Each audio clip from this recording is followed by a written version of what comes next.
Doctor ortho Ayurvedic oil and capsule. अब दर्द भी घुटने टेकेगा। मकर संक्रांति पर श्रद्धा का सैलाब, पीएम ने दी शुभकामनाएं। सीएम योगी ने गोरखपुर में चढ़ाई पवित्र खिचड़ी। प्रयागराज और अयोध्या में भक्तों ने लगाई आस्था की डुबकी। महाराष्ट्र में बीएमसी के 29 नगर निकाय के चुनाव के लिए मतदान जारी। 893 वार्डों की 2869 सीटों पर मतदान। महायुति और ठाकरे बंधुओं में है जंग। ईरान अमेरिका में जंग की आहट तेज, तेहरान ने दी चेतावनी तो कतर में खाली किया जा रहा यूएस एयरबेस। ग्रीनलैंड की सुरक्षा के लिए नाटो देशों ने दिखाई सक्रियता। आईपीएसी पर छापे के मामले में सुप्रीम कोर्ट में आज सुनवाई। Mamata Banerjee DGP Kolkata police commissioner बनाए गए पक्षकार। ममता बनर्जी पर छापेमारी में दखलंदाजी का आरोप, एफआईआर दर्ज किए जाने की मांग की।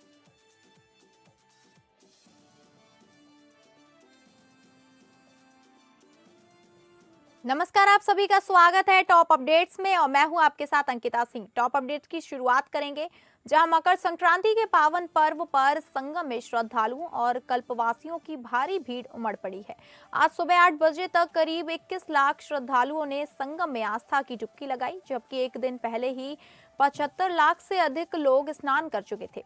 श्रद्धालुओं की सुरक्षा और सुव्यवस्थित स्नान के लिए 24 घंटों में विशेष इंतजाम किए गए हैं। प्रशासन ने हाईटेक रिस्पांस प्लान के तहत आधुनिक ट्रैफिक कंट्रोल रूम भी सक्रिय किया है। नदी की धारा में बदलाव के चलते कुछ घाटों में आंशिक संशोधन भी किया गया है और भीड़ प्रबंधन को लेकर सख्त निर्देश लागू है। उधर मकर संक्रांति पर अयोध्या में भी आस्था का सैलाब देखने को मिल रहा है, जहां सरयू घाटों पर तड़के से स्नान दान जारी है। मंदिर प्रशासन के अनुसार करीब 5 लाख श्रद्धालुओं के रामनगरी पहुंचने की संभावना है और नया घाट पर मेला कंट्रोल रूम पूरी तरह सक्रिय है। मकर संक्रांति के पावन पर्व पर गौरक्षक पीठाधीश्वर और मुख्यमंत्री योगी आदित्यनाथ ने ब्रह्म मुहूर्त में 4 बजे गोरखनाथ मंदिर में नाथ पंथ की विशिष्ट परंपरा के अनुसार महायोगी गुरु गोरखनाथ को विधि विधान से आस्था की पवित्र खिचड़ी चढ़ाई।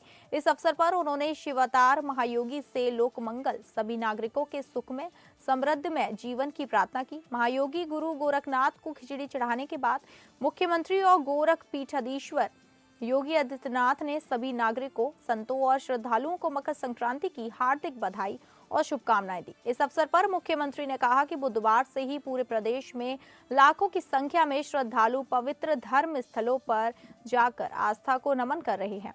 गोरखपुर में बुधवार को लाखों श्रद्धालुओं ने महायोगी भगवान गोरखनाथ जी को आस्था की पवित्र खिचड़ी चढ़ाई। लाखों श्रद्धालुओं ने प्रयागराज के संगम में आस्था की पवित्र डुबकी भी लगाई। मुख्यमंत्री ने कहा कि यह सिलसिला लगातार आज गुरुवार को भी जारी है। सीएम योगी ने कहा कि आज गुरुवार को गोरखपुर में भगवान गोरखनाथ जी के प्रति अपनी आस्था व्यक्त करने के लिए लाखों की संख्या में श्रद्धालुजन पंक्ति में लगकर श्रद्धापूर्वक खिचड़ी चढ़ा रहे हैं। पटना स्थित बिहार बीजेपी कार्यालय में मकर संक्रांति के अवसर पर दही चूड़ा भोज का आयोजन किया गया। इस कार्यक्रम में प्रदेश अध्यक्ष संजय सरावगी, उप मुख्यमंत्री सम्राट चौधरी, उप मुख्यमंत्री विजय सिन्हा, मंत्री दिलीप जायसवाल और मंगल पांडे समेत कई नेता और कार्यकर्ता शामिल हुए। इस मौके पर सभी नेताओं ने एक दूसरे को मकर संक्रांति की शुभकामना दी। मुख्यमंत्री उप मुख्यमंत्री सम्राट चौधरी ने कहा कि मकर संक्रांति का पर्व एकता और भाईचारे का संदेश देता है। वहीं उप मुख्यमंत्री विजय सिन्हा ने कहा कि यह त्योहार लोगों में नई ऊर्जा और उत्साह भरता है। मंत्री दिलीप जायसवाल ने कहा कि मकर संक्रांति बिहार की संस्कृति का महत्वपूर्ण हिस्सा है।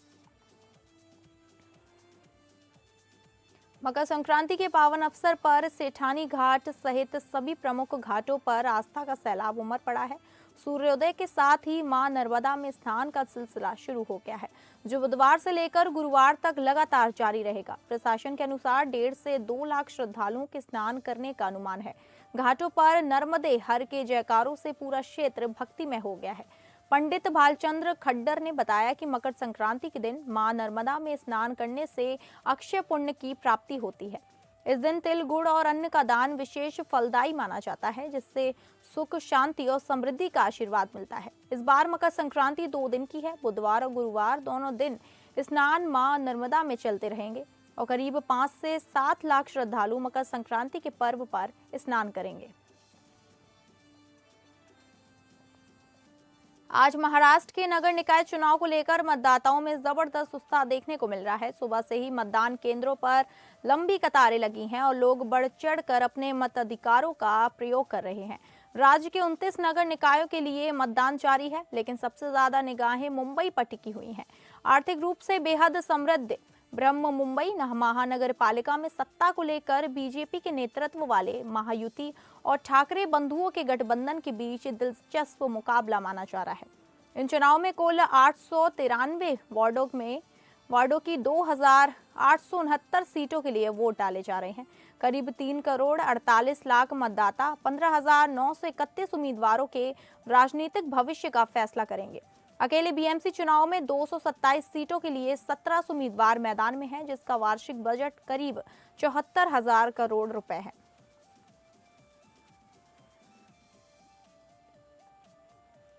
डोंबिवली कल्याण ग्रामीण क्षेत्र के शिवसेना विधायक राजेश मोरे ने डोंबिवली के बड़े गांव स्थित मनपा स्कूल में बनाए गए लोकमान्य तिलक प्राथमिक विद्यालय के मतदान केंद्र पर अपने परिवार के साथ मतदान किया। मतदान के बाद विधायक राजेश मोरे ने नागरिकों से लोकतंत्र के इस महापर्व में बढ़ चढ़कर हिस्सा लेने की अपील की। उन्होंने कहा कि मजबूत लोकतंत्र के लिए हर मतदाता का मतदान करना बेहद जरूरी है। मतदान केंद्रों पर सुरक्षा के पुख्ता इंतजाम किए गए थे और मतदान प्रक्रिया शांतिपूर्ण तरीके से संपन्न होती नजर आई।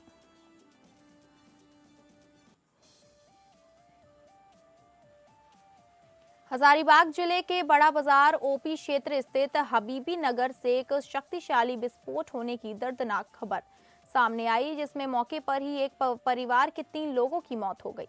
घटना से जुड़ी पूरी जानकारी के अनुसार मृतकों में एक महिला, एक बच्ची और एक पुरुष शामिल हैं, जिन्हें लेकर सदर एसडीपीओ अमित आनंद ने जानकारी दी कि बीते कल शाम में हुए इस हादसे को लेकर पहले सूचना मिली थी कि गैस सिलेंडर फटने से ये घटना हुई, मगर मौके पर शव मिलने के बाद जांच का दायरा बढ़ा दिया गया। उधर जांच पड़ताल में सामने आया कि हबीबी नगर निवासी सद्दाम अपने घर के पीछे के हिस्से में जमा झाड़ियों और कूड़े की सफाई कर रहे थे। इसी दौरान जमीन में गड्ढे के भीतर छिपाकर रखा गया बम अचानक ब्लास्ट हो गया। राज्य के नगर निगम को 2 वर्गों में बांटने के खिलाफ झारखंड हाईकोर्ट में दाखिल याचिका पर कल सुनवाई पूरी हो गई है। सुनवाई के दौरान सभी पक्षों की ओर से बहस हुई और बहस पूरी होने के बाद अस्पताल ने अपना निर्णय सुरक्षित रख लिया है। वहीं जानकारी मिली है कि इस संबंध में शांतनु कुमार चंद्रा ने याचिका दाखिल की है, जिनकी याचिका में कहा गया है कि संविधान के प्राविधानों के खिलाफ जाकर राज्य सरकार ने नगर निगम का वर्गीकरण किया है। सुनवाई के दौरान याचिकाकर्ता ने भी दावा किया कि संविधान में नगर निगम के वर्गीकरण का कोई प्राविधान नहीं होने का उल्लेख किया गया है। ऐसे में किसी भी राज्य की सरकार कार्यपालक आदेश जारी कर इस तरह का प्रावधान नहीं कर सकती है। बहरहाल सरकार का ये निर्णय असंवैधानिक है और इसे निरस्त किया जाना चाहिए। मकर संक्रांति के अवसर पर बागेश्वर में सरयू नदी के तट पर आयोजित होने वाला उत्तरायणी मेला आस्था और परंपरा का सबसे बड़ा केंद्र बनकर उभरा है। हजारों श्रद्धालु यहां स्नान और दान के लिए पहुंचते हैं, जिसे पुण्यदायी माना जाता है। लेकिन उत्तरायणी केवल धार्मिक मेला नहीं, बल्कि इसका गहरा ऐतिहासिक महत्व भी है। वर्ष 1921 में यहीं से ब्रिटिश शासन के खिलाफ कुली बेगार प्रथा के विरोध का आंदोलन शुरू हुआ था। आज भी इस मेले का राजनीतिक और सामाजिक स्वरूप जीवंत नजर आता है। सरयू बगड़ में विभिन्न राजनीतिक दलों और सामाजिक संगठनों के पंडाल लगे हैं, जहां नेता जनता से सीधे संवाद कर रहे हैं। बागेश्वर की उत्तरायणी आज भी परंपरा, प्रतिरोध और लोकतांत्रिक चेतना का सशक्त प्रतीक बनी हुई है। रुड़की की गंगनहर कोतवाली क्षेत्र में 2 निजी अस्पतालों के 2 पक्षों के बीच मरीज उठाने को लेकर खूनी संघर्ष हुआ। इस घटना में 3 लोग घायल हो गए। सीसीटीवी वीडियो में दोनों पक्षों के लोग एक दूसरे पर जानलेवा हमला करते हुए नजर आ रहे हैं। पुलिस ने दोनों पक्षों से तहरीर ली है और कार्यवाही की तैयारी कर ली है। घटना के बाद अस्पताल प्रशासन और पुलिस के बीच तालमेल की कमी को लेकर सवाल उठ रहे हैं। पुलिस मामले की जाँच कर रही है और दोषियों के खिलाफ कार्रवाई करने की बात कह रही है। यूपी के हमीरपुर जिले में एक सनसनीखेज वारदात का मामला सामने आया है, जहां दोस्तों के साथ पार्टी के दौरान मामूली कहासुनी युवक की मौत की वजह बन गई। आरोप है कि पार्टी में शामिल दोस्तों ने ही युवक पर जानलेवा हमला कर दिया, जिससे उसकी मौत हो गई। घटना के बाद मौके पर पहुंची पुलिस ने जांच पड़ताल शुरू कर दी है। मामला सुमेरपुर कस्बे के बंकी रोड स्थित जल विभाग कार्यालय के पास का है। बताया जा रहा है कि युवक अपने दोस्तों के साथ पार्टी कर रहा था। इसी दौरान आपसी कहासुनी बढ़ गई। आरोप है कि विवाद के बाद लोहे के रॉड से युवक के सिर पर हमला किया गया, जिससे वह गंभीर रूप से घायल हो गया। आनन फानन में आरोपी दोस्त घायल युवक को बाइक से सुमेरपुर स्वास्थ्य केंद्र लेकर पहुंचे, जहां चिकित्सकों ने जांच के बाद उसे मृत घोषित कर दिया। घटना की सूचना मिलते ही परिजनों में कोहराम मच गया। मृतक युवक के पिता ने पड़ोस के पिता पुत्र पर हत्या का आरोप लगाया है। सूचना पर पहुंची पुलिस ने शव को कब्जे में लेकर पोस्टमार्टम के लिए भेज दिया है और पार्टी में शामिल लोगों को हिरासत में लेकर पूछताछ शुरू कर दी है। पीलीभीत के सहरामऊ थाना क्षेत्र के गढ़वा खेड़ा में हाईवे पर एक दर्दनाक सड़क हादसा सामने आया है। तेज रफ्तार ट्रक अनियंत्रित होकर सड़क से नीचे उतर आया और किनारे गोलगप्पे खा रहे लोगों को रौंद दिया। इस हादसे में 4 लोगों की मौत हो गई, जबकि करीब 8 लोग घायल बताए जा रहे हैं। घायलों में महिलाएं और बच्चे भी शामिल हैं। घटना के बाद मौके पर अफरा तफरी मच गई और स्थानीय लोगों की भारी भीड़ जमा हो गई। घायलों को तुरंत पूरनपुर सामुदायिक स्वास्थ्य केंद्र ले जाया गया, जहां डॉक्टरों ने एक व्यक्ति को मृत घोषित कर दिया। हादसे की सूचना मिलते ही परिजनों में कोहराम मच गया। वहीं पुलिस मामले की जांच में जुट गई है। ग्राम पंचायत की जमीन पर कब्जे की शिकायत करना एक परिवार को भारी पड़ गया। आरोप है कि शिकायत से नाराज लोगों ने शिकायतकर्ता के घर पर जमकर पत्थरबाजी और फायरिंग की। इस दौरान आरोपियों ने घर के बाहर खड़े होकर भद्दी भद्दी गालियां भी दी। पूरी घटना का वीडियो सोशल मीडिया पर तेजी से वायरल हो रहा है। घटना के बाद इलाके में दहशत का माहौल बन गया है। पीड़ित की तहरीर पर पुलिस ने 3 आरोपियों के खिलाफ FIR दर्ज की है। मामला थाना गिरोर क्षेत्र के नगला कैसराय गांव का है। काकोरी के दुर्गागंज चौराहे पर गौमांस तस्करी का बड़ा मामला सामने आया है। बताया जा रहा है कि नखास से हवालपुर की ओर एक ऑटो में गौमांस ले जाया जा रहा था। गौरक्षा दल ने एक शक के आधार पर ऑटो को रोककर जांच की, जिसमें तस्करी का खुलासा हुआ। ऑटो चालक की पहचान राकेश के रूप में हुई। सूचना मिलते ही काकोरी पुलिस मौके पर पहुंची और वाहन की तलाशी ली। चेकिंग के दौरान ऑटो से करीब 10 से 15 किलो गौमांस बरामद किया गया। पुलिस ने मांस को कब्जे में लेकर मामले में आगे की कार्रवाई शुरू कर दी है। थाना किशनी क्षेत्र में मामूली कहासुनी के बाद 2 पक्षों के बीच जमकर मारपीट हो गई। बताया जा रहा है कि मौके पर मौजूद राजस्व और पुलिस अधिकारियों के समझाने के बावजूद विवाद थमने का नाम नहीं लिया। वीडियो वायरल में दोनों ओर से लाठी डंडे और फरसे चलते साफ दिख रहे हैं। मारपीट की यह पूरी घटना किसी ने मोबाइल में रिकॉर्ड कर सोशल मीडिया पर डाल दी। वीडियो के वायरल होते ही मामले ने तूल पकड़ लिया। इसके बाद पुलिस ने संज्ञान लेते हुए जांच पड़ताल शुरू कर दी है। पुलिस का कहना है कि दोषियों के खिलाफ कार्रवाई की जाएगी।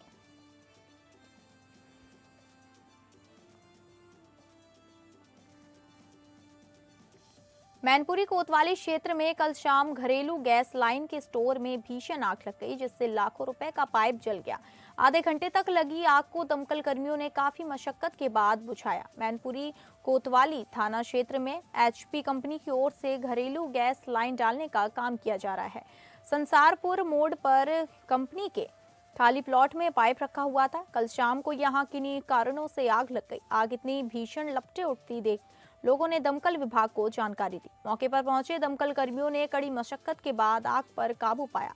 कंपनी के ठेकेदार अभिषेक तिवारी ने बताया कि पाइप के पास कूड़ा रखा हुआ था। कूड़े में किसी ने आग लगाई और उसकी वजह से पाइप में आग लग गई है।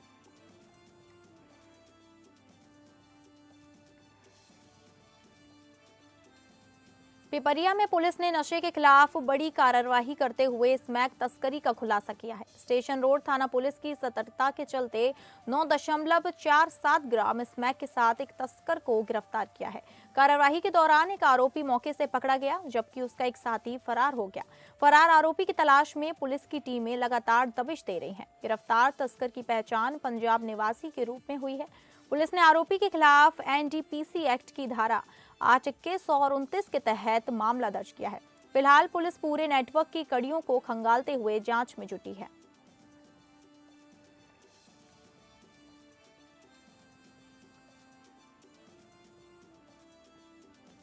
यूपी के हमीरपुर जिले में एक युवक को मोबाइल बीजीएमआई गेम की लत भारी पड़ गई है।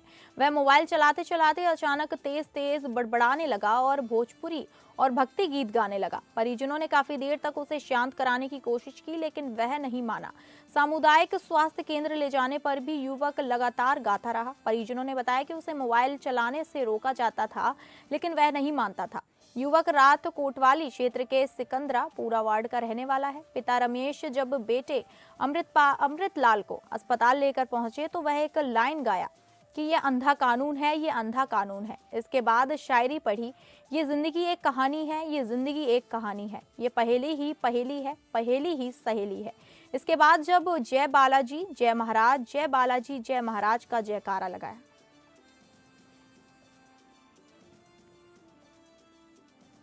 कोतवाली शहर थाना क्षेत्र के खरपरी में सदर तहसील परिसर के भीतर लूट और मारपीट का गंभीर मामला सामने आया है। इंडियन आर्मी और आईटीबीपी में तैनात एक सैनिक के साथ लुटेरों द्वारा वारदात को अंजाम देने का आरोप लगाया गया है। पीड़ित सैनिक का कहना है कि आरोपी 2.5 लाख रुपए नकद, नौकरी से जुड़ा आई कार्ड और जरूरी दस्तावेजों से भरा बैग लूटकर फरार हो गया। बताया जा रहा है कि इस घटना में 2 नामजद समेत 4 अन्य लोग शामिल थे। आईटीबीपी का यह जवान छुट्टी पर घर आया था और किसी काम से सदर तहसील पहुंचा था। वहीं पुलिस का कहना है कि मामला आपसी मारपीट का प्रतीत हो रहा है, जिसमें परिवार के लोगों की भूमिका सामने आई है। फिलहाल पुलिस पूरे मामले की जांच में जुटी हुई है। ईरान और अमेरिका के बीच तनाव अब खतरनाक मोड़ पर पहुंचता दिख रहा है। ईरान में सरकारी विरोधी प्रदर्शनों पर जारी हिंसक कार्रवाई और अमेरिका की संभावित दखल अंदाजी को लेकर हालात तेजी से बिगड़ रहे हैं। इसी बीच ईरान ने अमेरिका और उसके सहयोगी देशों को कड़ी चेतावनी दी है, जिसके बाद कतर में मौजूद अमेरिका के सबसे बड़े सैन्य एयरबेस से कुछ कर्मियों को हटाने की प्रक्रिया शुरू कर दी गई है। वरिष्ठ ईरानी अधिकारी ने बताया कि अगर वॉशिंगटन से ईरान ने चल रहे प्रदर्शनों के समर्थन में सैन्य हस्तक्षेप किया तो क्षेत्र में मौजूद अमेरिकी ठिकानों पर जवाबी हमला किया जाएगा। ईरान ने साफ शब्दों में कहा कि सऊदी अरब, यूएई, तुर्की और कतर जैसे देशों में मौजूद अमेरिकी सैन्य अड्डे भी इसके दायरे में आएंगे। कतर स्थित अमेरिकी अल उदीद एयरबेस से कुछ सैन्य और गैर सैन्य कर्मियों को बुधवार शाम तक वहां से हटने की सलाह दी गई है। हालांकि इसे पूरी तरह से निकासी आदेश नहीं, बल्कि एक पोस्चर चेंज यानी सतर्कता के स्तर में बदलाव बताया जा रहा है।